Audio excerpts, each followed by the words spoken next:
Palliative care ద్వారా pain అనేది నొప్పి అనేది రిలీఫ్ రావటం, అటు ఫిజికల్గాను ఇటు మానసికంగాను రిలీఫ్, ఈ రెండు అటు ఫిజికల్గా రిలీఫ్ మెంటల్ రిలీఫ్ రెండు సాధ్యమవుతాయా ఎంతవరకు practical? Right sir. So physically మా పేషెంట్ ఎవరికైతే రీసెంట్గా పాలియేటివ్ కేర్ గురించి ఇప్పుడు మాట్లాడితే కనుక those who are suffering with serious health related suffering అంటారు.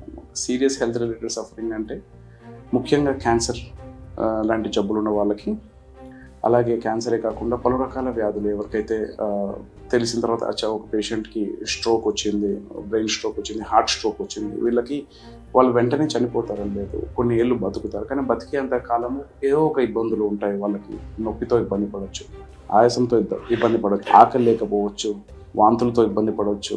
మెంటల్లీ వాళ్ళు ఎందుకు ఉన్నాము ఇక్కడ, నేను ఇప్పుడు ఉండి కూడా నేను ఏం చేయగలుగుతున్నాను, దాన్ని ఎగ్జిస్టెన్షియల్ డిస్ట్రెస్ అంటాం అనమాట. ఎగ్జిస్టెన్షియల్ డిస్ట్రెస్ అంటే నేను ఒకప్పుడు లేచి నడుచుకునేవాడిని, నా పని నేను చేసుకునేవాడిని, నేను నా ఫ్యామిలీకి నేను హెడ్గా ఉండేవాడిని, లేకుంటే ఒక లేడీ ఉన్నారు, నేను నా ఫ్యామిలీకి అందరికీ అన్నం ఉండగలిగేదాన్ని, లేదా నేను జాబ్కి వెళ్తూ నేను నా ఫ్యామిలీని చూసుకున్నాను. కానీ ఇప్పుడు నా పరిస్థితి ఏంటి, ఇలా అయిపోయింది, నేను బతికుండి కూడా ప్రయోజనం ఏంటి, అంటే ఇంకొకరి మీద నేను ఆధారపడుతున్నాను, నేను బతికుండి ప్రయోజనం ఏముంది, ఎందుకు నాకు దేవుడు ఇలా చేశాడు, నేను చేసిన తప్పేంటి. సో ఇట్లాంటివన్నీ వాళ్ళ ఎగ్జిస్టెన్స్ని క్వశ్చన్ చేస్తుంది, అంటే వాళ్ళ ఉనికిని ప్రశ్నిస్తుంది అనమాట. ఎందుకు నేను ఇలా ఉండాలి. సో ఈ ఎగ్జిస్టెన్షియల్ డిస్ట్రెస్ అనేది చాలా కాంప్లెక్స్ థింగ్.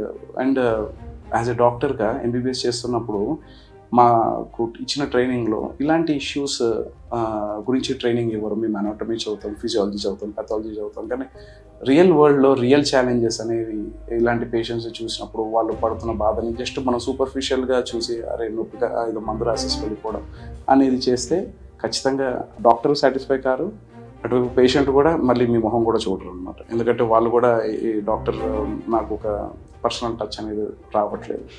అది రావాలి అంటే we need to think from the patients perspective as well. వాళ్ళు పడుతున్న ఇబ్బందులు మీరు ఏదో విధంగా వాళ్ళని తీర్చేస్తారు, వాళ్ళు అడిగిన క్వశ్చన్స్ అన్నిటికీ మన దగ్గర ఆన్సర్స్ ఉంటాయని కాదు, కానీ అట్లీస్ట్ ఒక వినే హృదయం ఉండాలి, వాళ్ళని అర్థం చేసుకునే విధంగా ఉండి వాళ్ళతో కొంచెం ఎంతో కొంత ఓపికతో ప్రేమతో ఉంటూ వాళ్ళు పడుతున్న ఇబ్బందులను తగ్గించడంలో ఆ పర్టికులర్ స్టెప్ మీరు వేయగలిగితే కనుక అక్కడ మీకు ఎంత మెడిసిన్ మీరు చదువుకునే ఎంత నాలెడ్జ్ మీకు ఉన్నా కానీ ఈ స్టెప్ వేయకపోతే మనము సక్సెస్ అవ్వడానికి ఈజీ కాదు.